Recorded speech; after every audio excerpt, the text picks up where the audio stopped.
entretien.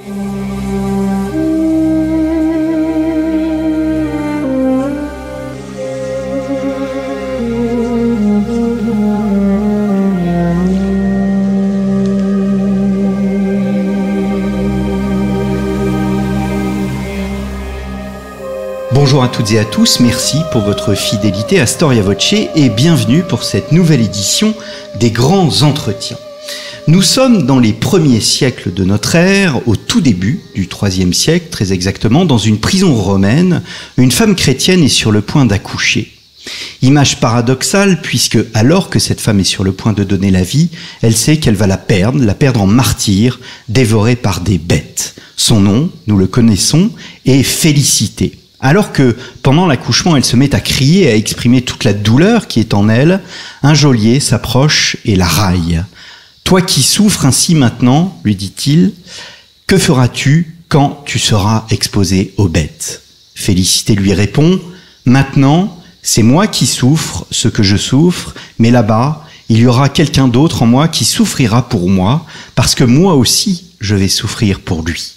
Cet autre, ce lui, et bien évidemment le Christ lui-même.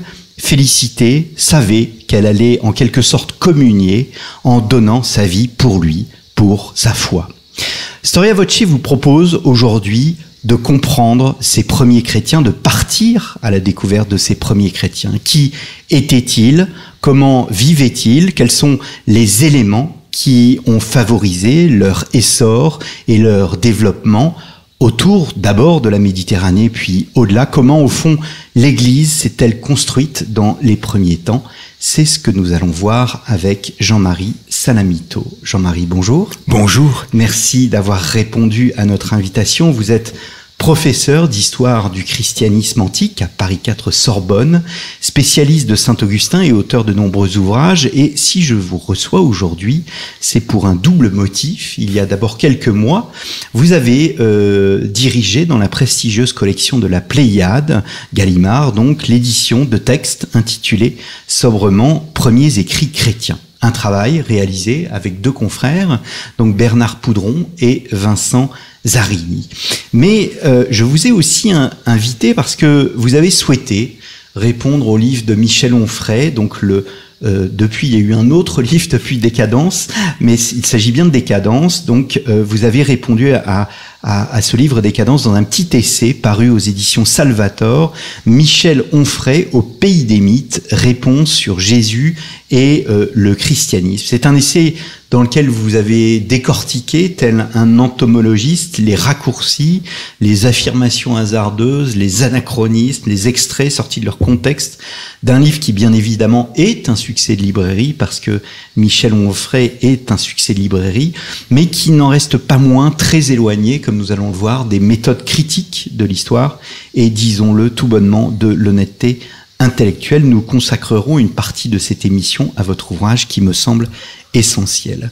Mais avant de commencer, avant de vous poser la première question, je dois dire à nos auditeurs que nous sommes dans un endroit spécial, sur une table elle-même toute spéciale. Est-ce que vous pourriez nous décrire l'endroit où nous nous trouvons et la table sur laquelle nous travaillons? Oui, nous nous trouvons dans la Sorbonne, à dire vrai dans les combles de la Sorbonne. Nous sommes sur les toits et nous donnons, si nous regardons bien par la lucarne, nous donnons sur la rue Saint-Jacques et le lycée Louis-le-Grand. Alors le bureau de bois, un vieux bureau de bois des années 1950 sur lequel nous sommes, a été celui d'un très grand savant qui a enseigné dans cette université, Henri Irénée Maroux, très illustre spécialiste du christianisme antique, mais également musicologue, également essayiste. Et c'est un bureau qui, il y a une douzaine d'années, risquait, lors d'un déménagement, de partir, d'être jeté pour que tout le mobilier soit renouvelé. Alors j'ai demandé qu'on me mette ce bureau dans mon petit lieu de travail des combles de la Sorbonne. Et c'est une espèce de relique, ce bureau, sur lequel nous sommes en ce moment même appuyés. Alors je crois crois hein, que plusieurs livres d'Henri Irénée Marrou sont disponibles au Seuil, si mes souvenirs sont bons. Oui, nous avons beaucoup de livres d'Henri Irénée Marou, en particulier ces grands classiques comme l'histoire de l'éducation dans l'Antiquité ou encore le traité de la connaissance historique sont en collection de poche, disons bon marché, aux éditions du Seuil dans la collection Point. Alors, venons-en à la Pléiade, et ma première question est une question que vous jugerez peut-être envieuse, mais comment, aujourd'hui, publie-t-on à la Pléiade? Est-ce que vous pourriez nous raconter l'aventure de cet ouvrage? Je rappelle, la Pléiade, c'est la collection peut-être la plus prestigieuse de France, et ce sont des ouvrages épais qui publient avant tout des textes de notre histoire et des textes de grands auteurs, et là, en l'occurrence, des textes des premiers chrétiens et donc des pères de l'Église. Oui, je vous remercie Christophe de parler d'aventure, hein, parce que c'est bien le cas. Bon, cette aventure, c'est venu d'une très ancienne idée que j'avais personnellement de publier dans la Pléiade des grands textes chrétiens, comme les textes des pères de l'Église. Or, il s'est trouvé que dans le courant de l'année 2007, en parlant avec mon collègue Bernard Pouderon, spécialiste de littérature grecque chrétienne, je me suis rendu compte que Bernard avait lui-même l'idée que nous pourrions faire un Pléiade. Et c'est à ce moment-là que nous avons décidé de nous associer.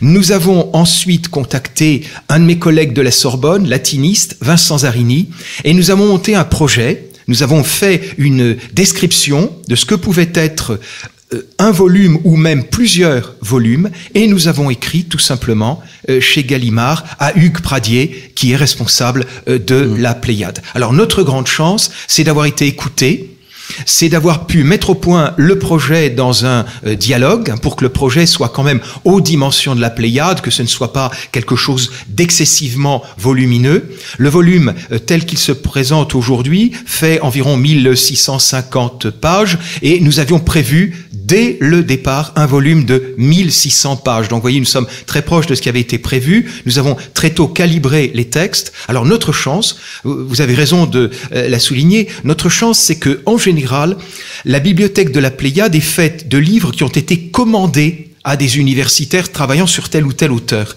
Et que dans notre cas, c'est nous-mêmes qui sommes allés solliciter Gallimard et qui avons été acceptés. Le projet a été officiellement lancé au début de l'année 2008. Et vous voyez que le volume a été publié en octobre 2016. Vous pouvez mesurer le temps que prend un volume de ce genre. Ça veut dire qu'il y a eu des travaux de traduction que vous avez réalisés vous-même? Oui. Ou des travaux de compilation? Il y a eu un travail entièrement nouveau. C'est-à-dire que le principe de la bibliothèque de la Pléiade, et ça me semble un excellent principe, c'est de ne pas reprendre des traductions anciennes déjà publiées ailleurs. Autrement dit, nous avons, Bernard Pouderon, Vincent Zarini et moi-même, rassemblé une vingtaine de collègues qui, chacun, ont pris en charge un ou deux des textes de cette époque, de ces deux premiers siècles chrétiens, de manière à faire la traduction, mais aussi l'introduction et les notes. Et comme cela, nous avons pu travailler en équipe de façon assez efficace parce que, il faut le dire, les auteurs, les collaborateurs du volume ont pris très au sérieux cette aventure et nous ont livré de bons travaux et dans les temps, nous sommes sortis en octobre 2016 comme ça avait été prévu en 2015. La dernière année a été très dure, mais nous avons respecter le calendrier. Et puis, je dois le dire aussi, parce que c'est la vérité, et qu'en plus, c'est une vérité agréable à dire, nous avons travaillé dans une très très bonne entente avec l'équipe de la Pléiade. Il faut savoir, je l'ignorais auparavant, alors que je lisais des volumes de la Pléiade depuis très longtemps, il faut savoir qu'un volume de la Pléiade n'est pas seulement l'œuvre des auteurs dont il y a les noms à l'intérieur même des pages ou sur la couverture, mais que c'est un dialogue entre les spécialistes de tel ou tel auteur et puis des éditrices qui, chez Gallimard, assurent des corrections, des relectures extrêmement attentives, et Hugues Pradier lui-même qui nous relit, qui regarde, qui lit ce qu'il publie. Et je dois dire que notre travail d'universitaire, notre travail de spécialiste a beaucoup bénéficié de l'apport de l'équipe de chez Gallimard, de l'équipe de la Pléiade. Parce que, notamment, on nous a aidés à avoir des habitudes rédactionnelles, des choix d'édition, des choix de présentation plus adaptés à un public large, à un public élargi, au-delà du public des étudiants ou des collègues. Alors, évidemment, les premiers chrétiens, cela signifie une limite chronologique particulière. Un de vos collègues, je ne sais plus si c'est Bernard Poudron ou l'autre auteur, parlait des pères de l'Église en disant que les pères de l'Église, au fond, c'est depuis les origines jusqu'au 8e siècle, si mes souvenirs sont bons. Oui, ça dépend de la limite qu'on choisit. Hein. On peut souvent choisir des limites différentes. Et donc, là, ce volume, quelles sont ces limites chronologiques? Alors, les limites chronologiques, ce sont d'abord les débuts de la littérature chrétienne hors Nouveau Testament. Le Nouveau Testament était déjà dans la Pléiade et tout le monde peut se procurer différentes traductions du Nouveau Testament. Donc, nous avons commencé par le texte chrétien le plus ancien qui ne soit pas dans le Nouveau Testament, c'est-à-dire l'épître de Clément de Rome aux Corinthiens. Une épître à ne pas confondre avec les épîtres de l'apôtre Paul aux Corinthiens. Cette épître aux Corinthiens de Clément de Rome remonte aux années 90. Donc ça, c'est notre début, fin du 1er siècle, et nous sommes allés jusque vers l'année 200, de manière à donner, grosso modo, le 1er siècle de production littéraire chrétienne, toujours hors Nouveau Testament, en plus du Nouveau Testament. Alors, le temps, maintenant le lieu. Et c'est une chose que j'ai découverte en vous lisant dans votre introduction. Nous sommes dans un monde de ville ou bien dans un monde lié à la campagne? Nous sommes essentiellement, vous avez raison de poser la question, 1000 fois raison, nous sommes essentiellement dans un monde urbain. Le christianisme primitif est essentiellement une réalité urbaine, c'est-à-dire que la mission chrétienne tout autour du bassin méditerranéen, à l'intérieur tout spécialement de l'Empire romain, a suivi le réseau des synagogues dans les villes, et le christianisme est d'abord une religion de la ville. Simplement, il faut bien voir que la ville antique est beaucoup moins coupée de la campagne que ne le sont nos villes modernes. Il y a toujours une part de campagne dans la ville, il y a des champs, il y a des fermes éventuellement dans les villes, et puis on est très vite de la ville à la campagne. Je le disais en introduction, nous sommes dans un monde essentiellement méditerranéen. Oui, essentiellement méditerranéen. Alors nous remontons jusqu'à Lyon avec Irénée, mais au fond, Lyon, c'est la ville qui, par le Rhône, est en contact avec la Méditerranée. Oui. Alors, c'est un monde qui voyage, et ça aussi, c'est une des leçons. C'est-à-dire que, évidemment, aujourd'hui, avec les moyens à la fois de communication et de transport, nous passons d'un endroit à un autre en quelques heures, mais nous vivons dans un monde, nous sommes dans un monde qui voyage aussi beaucoup. Oui, nous sommes, il faut bien le voir, dans l'Empire romain. Autrement dit, dans une immense unité politique qui assure la paix. Il n'y a pas de conflit entre des États, entre des cités, entre des entités politiques différentes.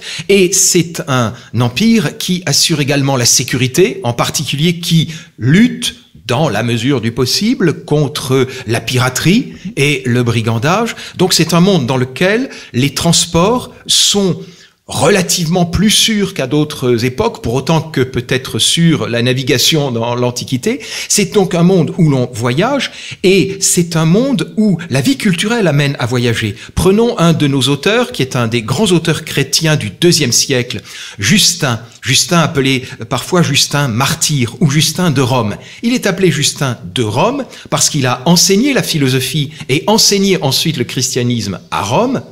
Et il a été martyrisé à Rome dans les années 160. Mais il est originaire de Néapolis, aujourd'hui Naplouse. C'est donc un Samaritain, c'est un homme de la côte syro-palestinienne venu à Rome. Prenons des auteurs comme Tassien. Tassien est un Syrien venu en Occident, puis reparti en Orient. Nous avons donc des gens très souvent qui sont des voyageurs, et puis des gens qui ont communiqué avec d'autres communautés chrétiennes. Je donnais précédemment l'exemple de Clément de Rome. Clément de Rome écrit aux Corinthiens. Il est dans la communauté chrétienne de la capitale de l'Empire et il écrit à une ville grecque pour l'aider à résoudre des problèmes internes de discipline de la communauté chrétienne. C'est-à-dire que c'est un monde qui communique. C'est un monde qui communique énormément et c'est l'une des dimensions de la vie ecclésiale. C'est de communiquer d'une communauté à l'autre et notamment sous forme de lettres. Enfin, ce n'est pas du tout un hasard si dans le Nouveau Testament, il y a autant de lettres. Bien sûr, nous pensons aux lettres de Paul, mais il y a aussi les autres lettres, les autres épîtres, celle de Pierre par exemple, ou celle attribuée à Pierre. Et s'il y a ces lettres, c'est parce que la première littérature chrétienne, la première expression écrite du christianisme, c'est une littérature de communication entre communautés ou entre apôtres et communautés. Il y a une vie ecclésiale qui se joue à l'échelon local, dans chaque cité, mais qui se joue aussi dans l'échange avec d'autres communautés ou avec des missionnaires comme l'apôtre Paul. Alors, il y a une phrase que j'aime beaucoup, qui est toujours dans votre introduction. Vous dites que les écrits donc qui composent ce recueil n'ont pas seulement l'histoire pour cadre, mais ils l'ont aussi pour étoffe. Et ça appelle le livre sur Michel Onfray que vous avez écrit. Il y a un lien constant. Ce sont des communautés, mais j'allais dire, ce sont des communautés qui ne vivent pas en auto-référencement, elles sont profondément liées, c'est-à-dire que transparaît de ces textes l'histoire tout simplement de la romanité. Tout à fait. Ce qu'il y a d'important, je crois, dans cette toute première littérature chrétienne, c'est que c'est une littérature en communion, en union avec la vie. C'est une littérature qui est faite pour donner des instructions aux communautés. Par exemple, la Didaché, ce texte qu'on appelle la Didaché et qui donne des consignes sur la manière d'organiser et de faire vivre la communauté chrétienne. Ce sont des lettres ou encore ce sont des récits de martyrs. Et pourquoi une communauté comme par exemple celle de Lyon écrit-elle à une autre communauté en racontant comment sont morts des chrétiens en martyrs? Pourquoi? Pour rendre témoignage, pour avoir une mémoire communautaire dans laquelle les chrétiens peuvent puiser des exemples et des forces, des encouragements. Autrement dit, tous ces textes, alors y compris les textes d'apologie, c'est-à-dire de défense du christianisme, les textes qui discutent avec les juifs, les textes qui visent à convaincre les païens ou à défendre le christianisme auprès des païens, tous ces textes ont une visée pratique. Il faut soit permettre aux chrétiens de vivre en communauté, soit leur donner une mémoire, soit défendre la foi chrétienne face au monde extérieur et à l'hostilité des païens. Autrement dit, chacun des textes que nous avons dans ce volume a une fonction concrète, une fonction dans la vie.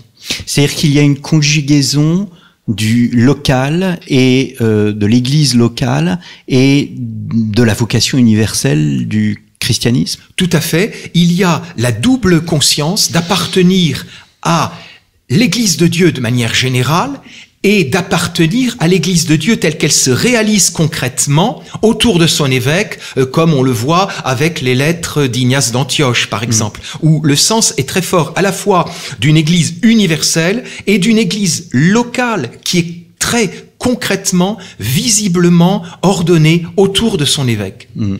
Alors, il y a un point aussi très important, parce que finalement, les premiers chrétiens, vous auriez pu appeler ça la première Église, pour témoigner en quelque sorte de ce qu'est la première vie ecclésiale. Non, ce sont les premiers chrétiens, mais l'Église est bien évidemment très présente. Elle est très présente. Elle se forme, et il y a un débat qu'on retrouve aussi dans un autre livre dont on parlera à la fin, Enrico Cataneo, Les mystères dans l'Église ancienne, paru aux éditions du Cerf.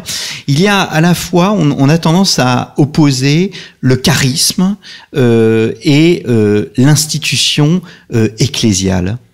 Oui, c'est un peu un lieu commun, vous avez raison de le mentionner. J'y ai fait allusion dans la partie que j'ai écrite moi-même de l'introduction du volume. Je crois personnellement qu'il faut faire attention à une sorte de cliché qui nous guette, c'est-à-dire de nous imaginer dans le christianisme des origines une espèce de spontanéité qui ressemblerait à celle d'une grève improvisée ou d'une assemblée générale d'étudiants. Ou d'une élection présidentielle avec... L'élection présidentielle, c'est déjà plus structuré. Mais ce que je veux dire, c'est que la spontanéité, le jaillissement enthousiaste des débuts, que nous voyons très bien dans les Actes des Apôtres. Pourquoi, au fond, des gens que nous appelons, nous, les premiers chrétiens, pourquoi partagent-ils leurs biens spontanément? Je crois que c'est par l'enthousiasme qui est le leur.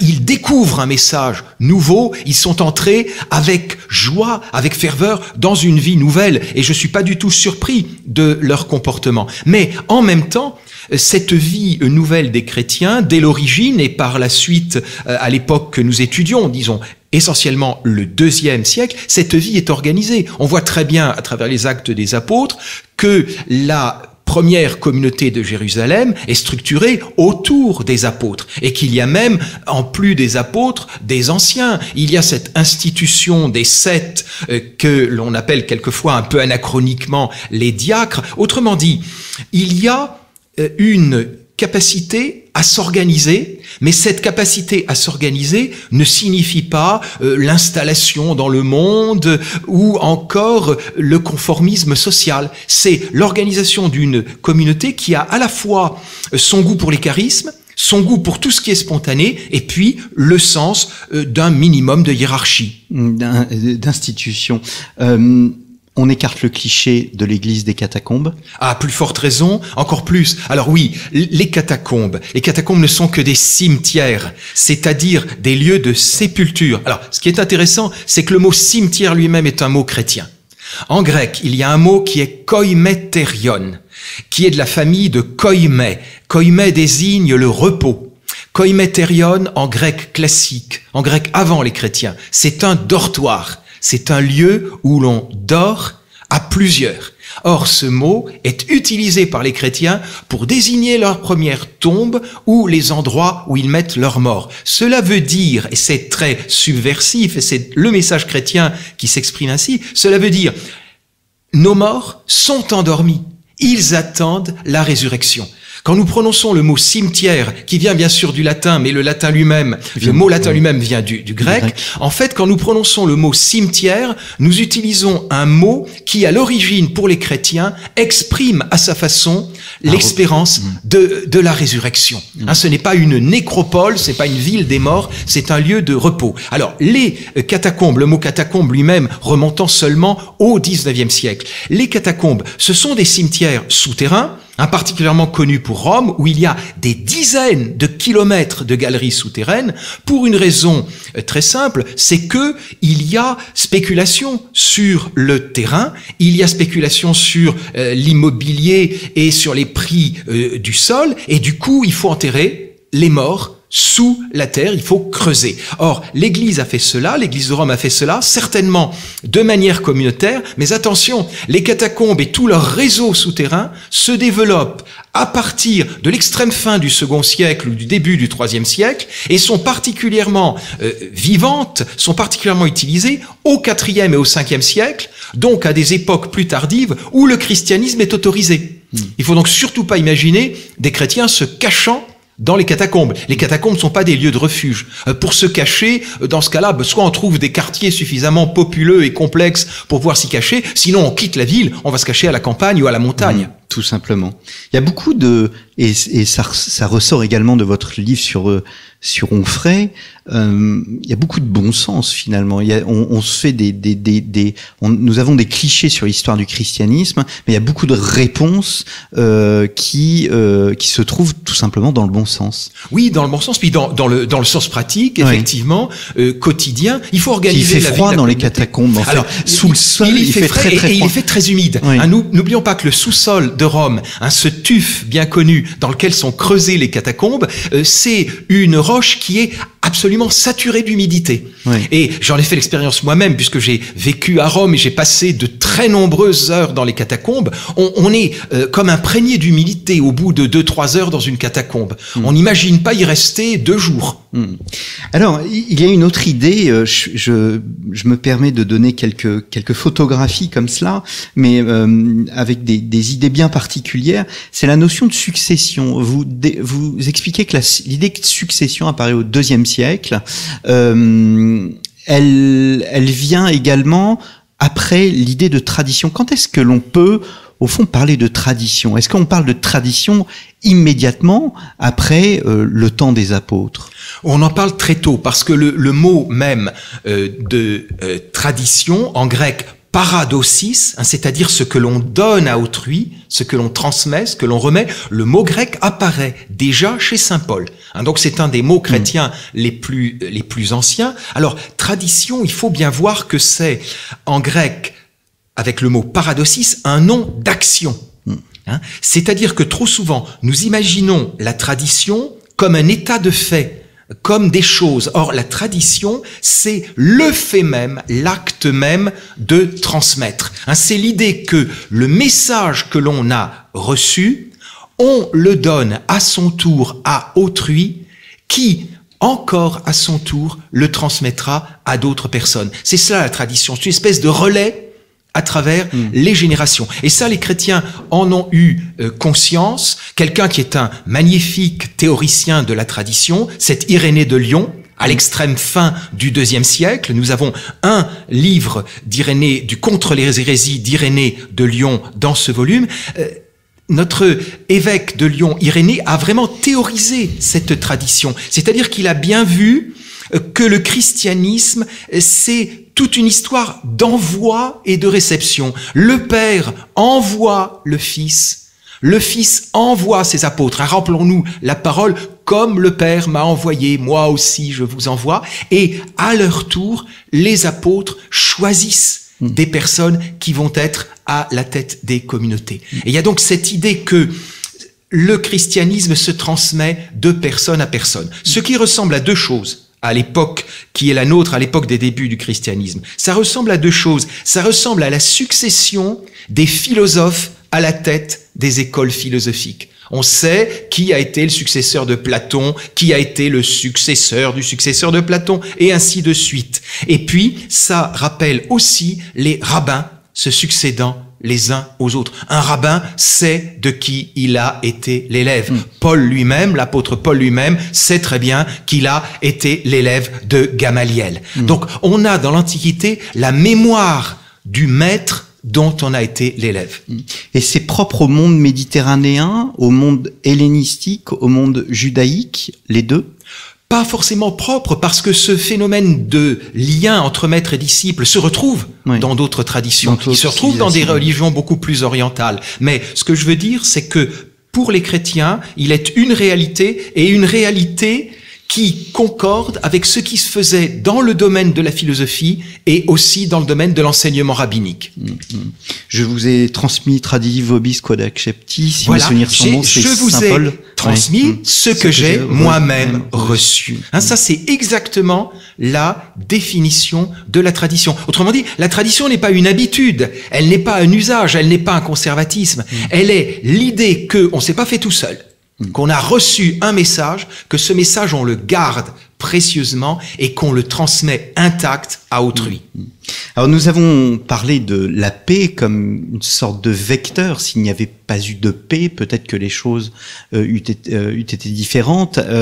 Dans la mesure où le message aurait peut-être été transmis différemment dans des conditions plus difficiles, mais malgré tout il y a cette paix, mais ces communautés chrétiennes sont en décalage avec le monde romain parce que ils sont considérés comme non pas comme des parias, mais comme des hommes qui refusent le culte à l'empereur et des femmes qui refusent le culte à l'empereur, et d'où les persécutions.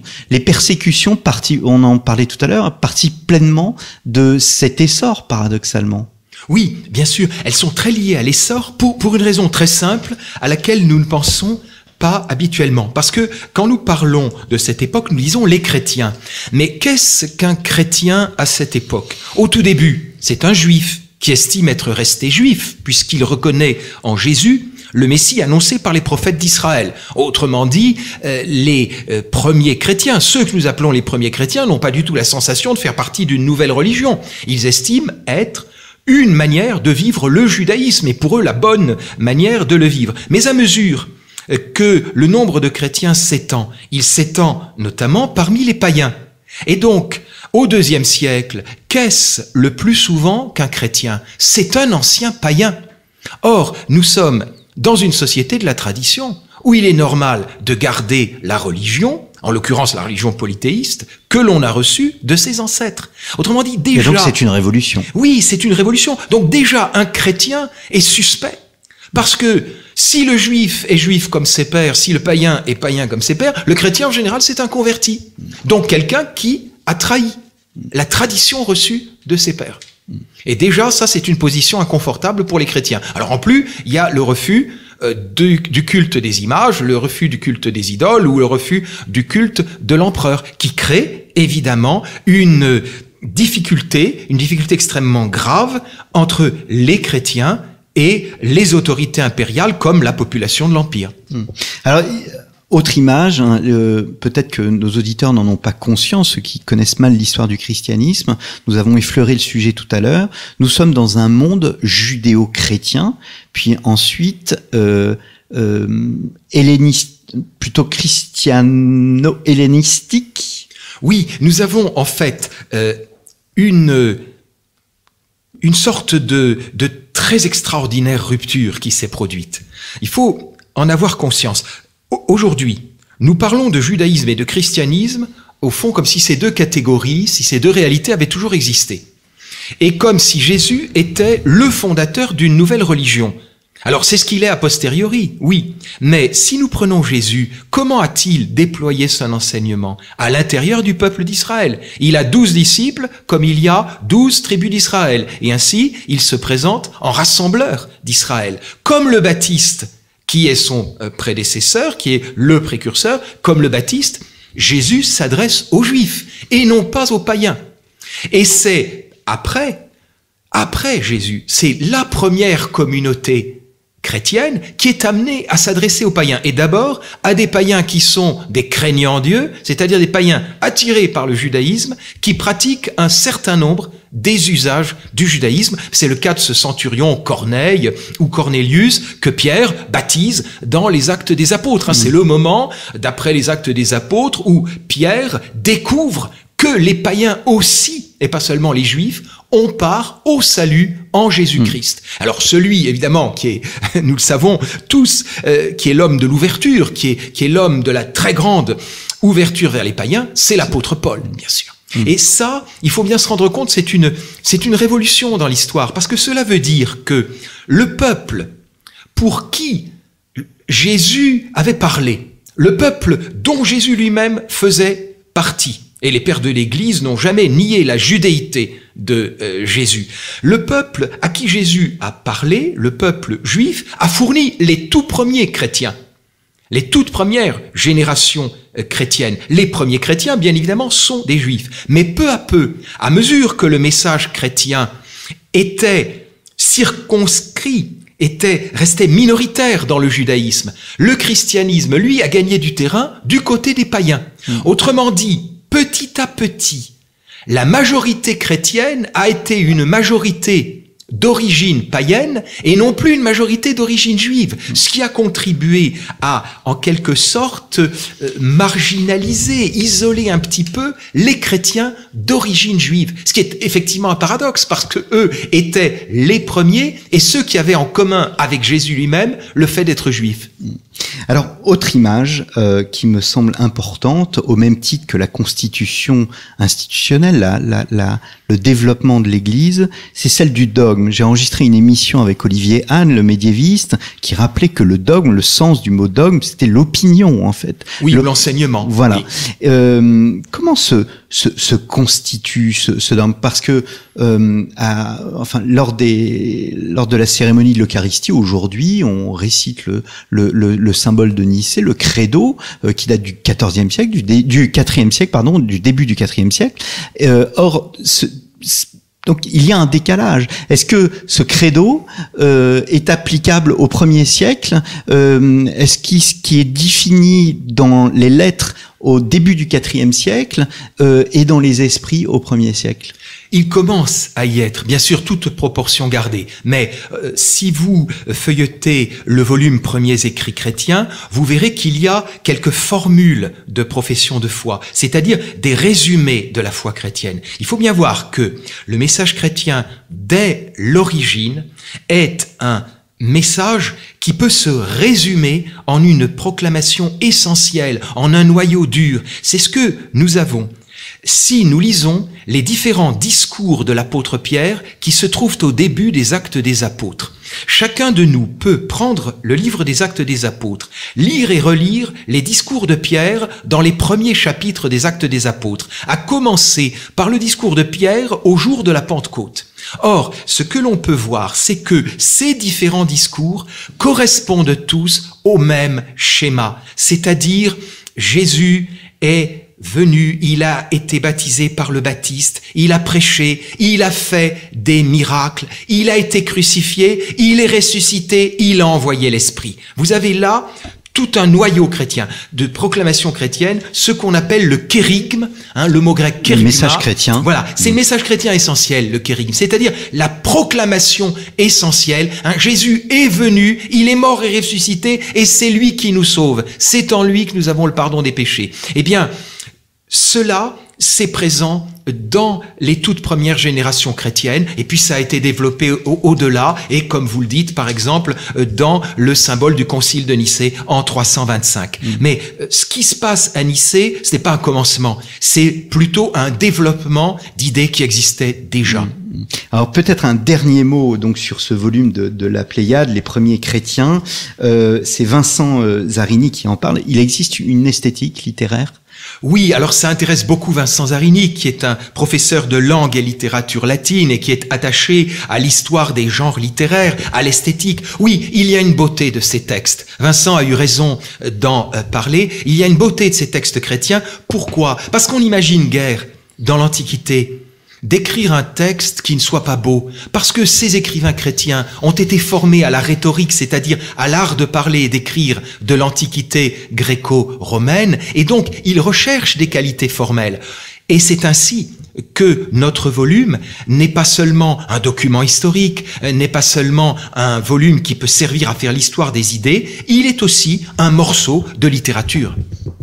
Alors passons, si vous le voulez bien, Jean-Marie, à votre deuxième ouvrage, donc Monsieur Onfray au pays des mythes, réponse sur Jésus et le christianisme, paru chez Salvator. Mais au fond, tout ce que nous avons évoqué pour le moment répond en grande partie au mythe Onfray et à ce qu'il a présenté dans son livre Décadence. La première chose que j'ai envie de dire, Jean-Marie, c'est ce livre, il n'est pas venu de vous, il est venu de vos étudiants. Et j'avoue que voir des étudiants ou imaginer des étudiants, vos propres étudiants, ça montre qu'il y a un lien entre vous et vos étudiants, frapper à votre porte et vous dire il faut répondre à Onfray est une idée que j'apprécie beaucoup. Et c'est très intéressant comme réalité. C'est vrai que mon métier m'amène à essayer d'être à l'écoute des étudiants. Les étudiants ne sont pas des personnes à qui on peut ressortir exactement la même chose en matière d'enseignement d'année en année. Donc, il y a un contact, il y a un dialogue. En plus, un cours sur le christianisme comme celui que j'ai la chance de pouvoir faire à la Sorbonne, ça interroge, ça suscite des réactions, ça me vaut des questions après les cours, ça me vaut quelquefois des échanges de mails avec les étudiants. Et c'est vrai que des étudiantes et des étudiants m'ont encouragé à faire ce livre en me disant qu'ils avaient été choqués, notamment par des interventions de Michel Onfray lors d'émissions télévisées, et en particulier par ce fait que des journalistes en face de Michel Onfray, au lieu de le contredire sur des points comme la question de l'existence historique de Jésus, acquiesçaient, souriaient et semblaient trouver que Michel Onfray disait des choses très intéressantes et très originales. Et cela, c'était tout simplement un effet d'ignorance. Alors ces jeunes qui apprennent, ces jeunes qui se cultivent ont réagi avec toute leur sensibilité au fait que des ignorances s'étalaient dans les médias. Alors, il y a une forme de, je vais lâcher le mot, mais de supercherie, c'est que il cite beaucoup de personnages que tout le monde a oublié, que le grand public ne connaît absolument pas, ce qui donne une forme de technicité à son propos, mais il choisit ce qu'il veut bien choisir. Oui, tout à fait. Vous avez raison. Je dirais qu'il y a une très grande habileté qui consiste déjà, avec Décadence, à faire un très gros bouquin. Parce qu'un bouquin très épais, il doit y avoir un peu plus de 650 pages, ça impressionne.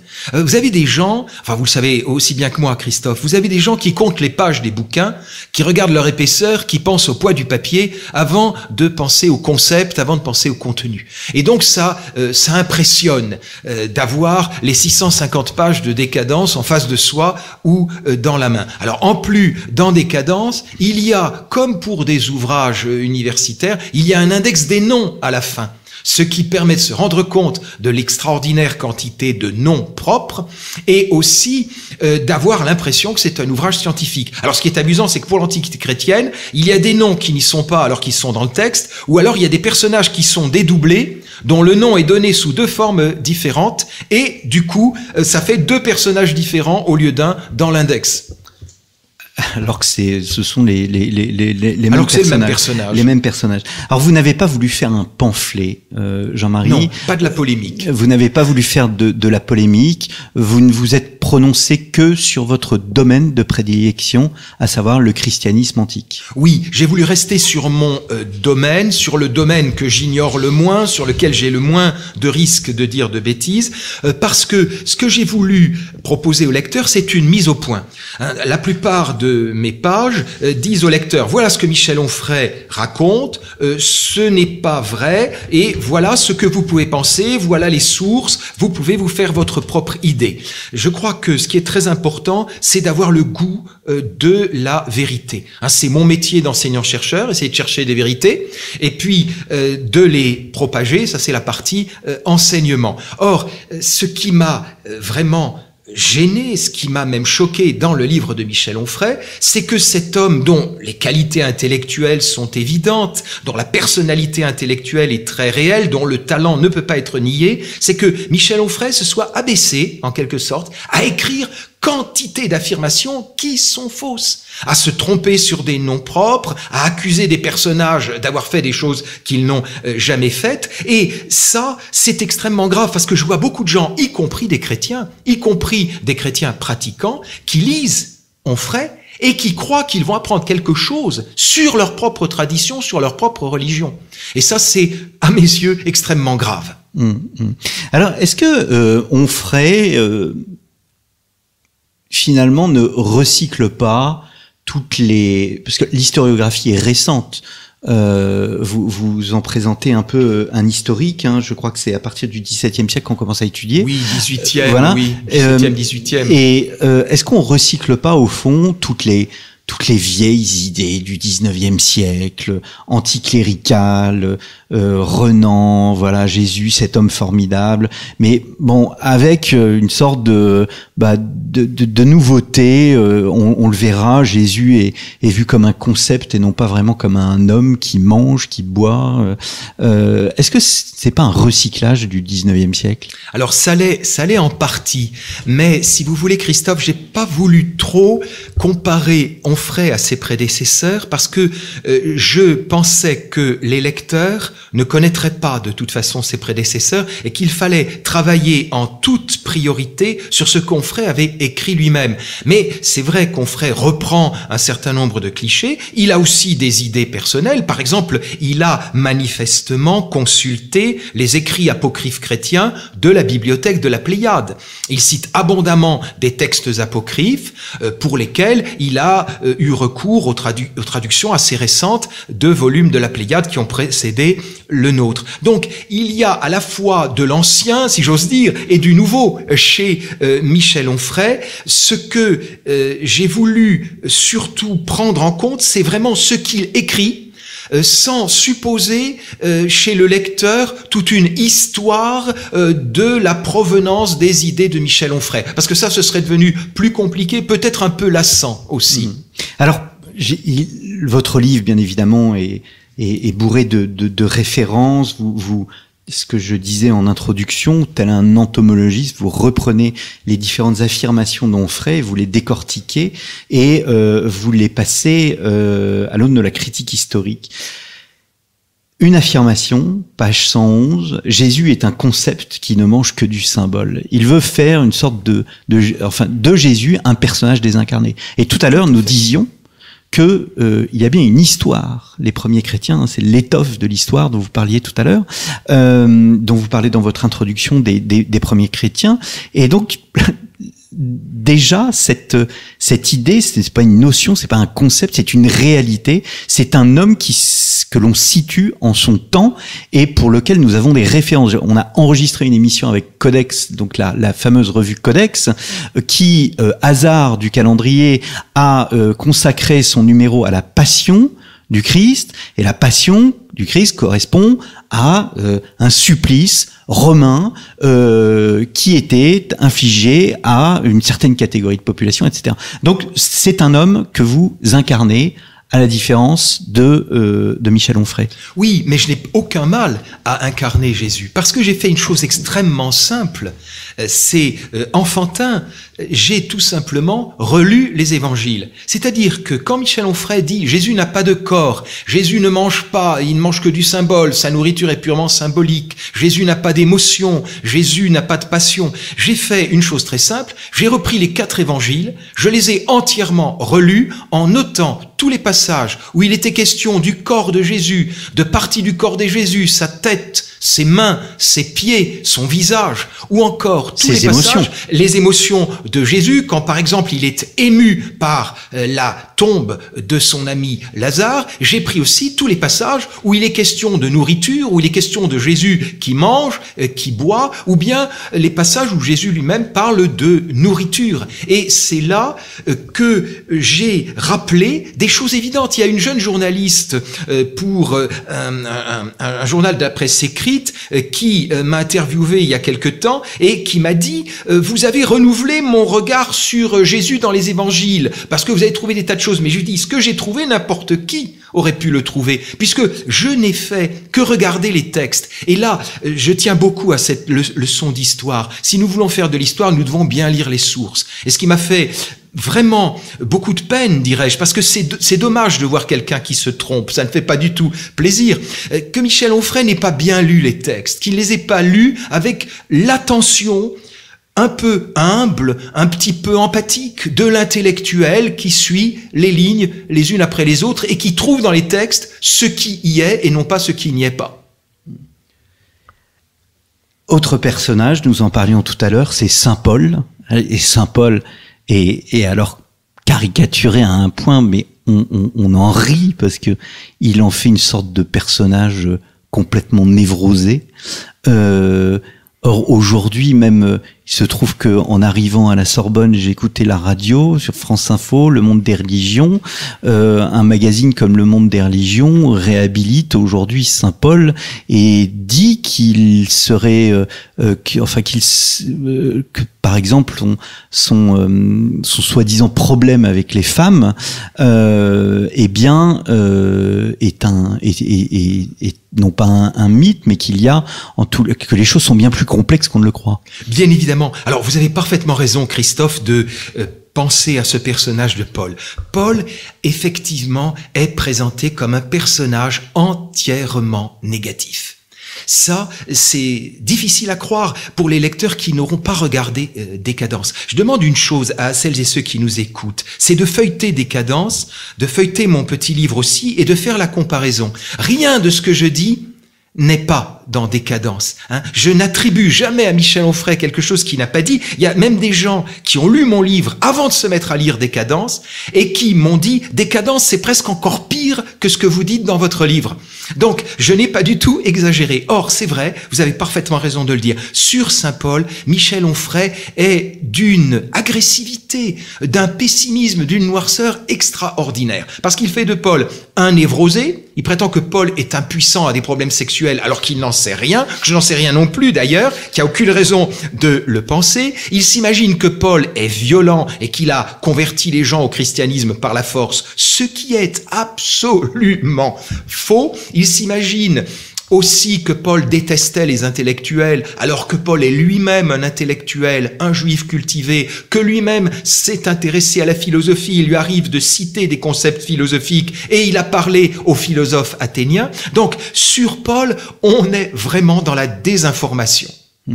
Alors, dernière image, Jean-Marie Salamito, et c'est une image que je n'avais pas vu personnellement, alors que je pense travailler sur l'histoire de l'Église depuis pas mal de temps, mais c'est une évidence, c'est-à-dire qu'il y a des choses évidentes comme ça que l'on découvre, qui sont là, mais on ne les voit pas. Dans le tableau, ce sont les conciles. Et cela pose toute la question de la relation entre la foi et la raison. Je renvoie nos auditeurs à l'émission enregistrée avec Sébastien Morlet sur les chrétiens et la culture, qui est très importante et qui est aussi prégnante dans le livre les premiers chrétiens. Les conciles sont des moments d'intelligence, c'est-à-dire que ce sont des moments où l'on réfléchit, ce qui montre que au fond la religion catholique, contrairement à ce que disent beaucoup, n'est pas une religion du livre, c'est une religion de la parole. Oui, je suis très heureux que vous souleviez ce problème. Le christianisme n'est pas une religion du livre. Le livre n'est pas hypostasié, n'est pas divinisé. Le christianisme est une religion d'un message qui se transmet avant tout de personne à personne et qui suppose une réflexion. Alors là, qu'avons-nous en face de nous? Nous avons un immense cliché qui nous a été inculqué à toutes et tous pendant des générations. C'est très typique de l'enseignement donné par la Troisième République. C'est l'idée que les religions sont du côté de l'obscurantisme, de l'ignorance, alors que la pensée sans Dieu serait la seule pensée libre et la seule forme d'intelligence. Or, en réalité, et ça, un très grand sociologue des religions comme Max Weber le savait très bien, une religion, et à plus forte raison le christianisme, suppose une certaine dose de réflexion, une certaine dose de rationalité, une certaine dose de raisonnement. Et comme vous l'avez dit, eh bien, les conciles sont ce moment-là. En 325, quand environ 300 évêques sont rassemblés à Nicée pour réfléchir sur la différence qui peut exister entre le Père et le Fils dans la Trinité. Eh bien, ces évêques, souvent, sont des hommes cultivés, qui ont réfléchi, qui ont des idées théologiques, mais en plus, dans bien des cas, ils sont accompagnés par des personnages qui ne sont pas nécessairement des membres du clergé, mais qui sont des philosophes, des logiciens, des théologiens, bref, des intellectuels, des gens qui leur apportent du concept. Un concile, ça suppose énormément de réflexion. Il y a eu des experts auprès des évêques au Concile Vatican II. Eh bien, il y avait des experts aussi auprès de certains évêques au Concile de Nicée en 325. Jean-Marie Salamito, nous arrivons au terme de cette émission. Nous l'enregistrons fin juin 2017. Vous avez eu un contact avec Michel Onfray. Il a tenté de vous parler. On sait qu'il débat dans les différentes revues avec des politiques, des intellectuels, etc. Il a cherché ce contact avec vous?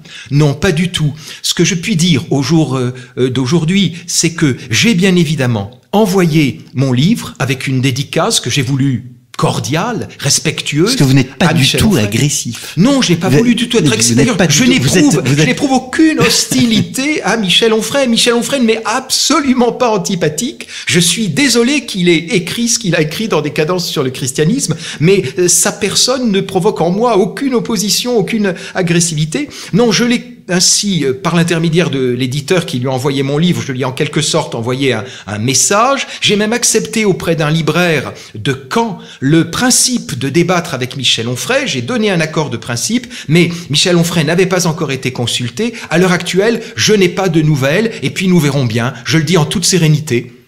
Eh bien, merci beaucoup Jean-Marie Salamito. Donc, Monsieur Onfray, au pays des mythes, réponse sur Jésus et le christianisme, et les premiers chrétiens dans la collection La Pléiade. Et je souhaite citer deux ouvrages. Un premier, j'en ai déjà parlé au cours de l'émission, Enrico Cataneo, les ministères dans l'Église ancienne, aux éditions du Cerf. Vous connaissez Enrico Cataneo? Oui, tout à fait. C'est un excellent spécialiste de christianisme antique, un très grand savant italien, et son ouvrage est fondamental. C'est une merveille que d'avoir enfin une traduction française de ce gros ouvrage qui va rendre énormément de services pendant de longues années.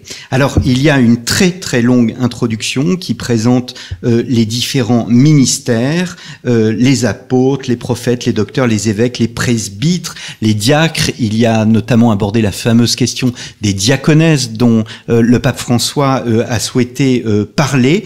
Et après, dans différentes parties, ce sont les textes qui présentent ce qu'est l'Église dès les premiers temps. Tout à fait. C'est un recueil de textes d'époque traduit. Alors en plus, il faut souligner que le travail de l'édition française a été fait par quelqu'un de très compétent sur les pères de l'Église, qui est Agnès Bastide, et que en plus, le père Cataneo a mis à jour la bibliographie spécialement pour l'édition française, qui donc est plus à la page encore que l'édition italienne. Et alors un autre ouvrage pour montrer justement l'incarnation du Christ, le fait que le Christ était bien un homme. Donc c'est une nouvelle collection qui existe depuis plusieurs mois. Je crois qu'il y a 3 titres. Nous consacrerons une émission tout particulièrement à cette collection parce que je la trouve très originale. Cela s'appelle Biographie gourmande chez Payot, c'est le nom de la collection. Et donc chaque titre est consacré à un personnage. Donc là, en l'occurrence, il s'agit de Jésus de Nazareth, donc Daniel Bourgeois, Jésus de Nazareth dans la collection Biographie gourmande de Payot, qui reprend et développe finalement le travail que vous présentiez tout à l'heure, qui était de reprendre dans l'Évangile tous les moments où on parle de repas, où on parle de poisson, où on reparle de faim, puisque il y a ce fameux moment dans le désert, le moment de la tentation. Donc il y a d'autres biographies gourmandes. Je crois qu'il y a Churchill et un Napoléon qui va également sortir. Nous ferons une émission très prochainement. Donc Daniel Bourgeois, Jésus de Nazareth, biographie gourmande chez Payot. Un livre à envoyer à Michel Onfray aussi. Un livre à envoyer à Michel Onfray. Merci beaucoup Jean-Marie Salamito. Merci à vous Christophe. Et je remercie nos auditeurs pour leur fidélité et je leur dis à très bientôt pour un nouveau numéro des grands entretiens de Storia Voce.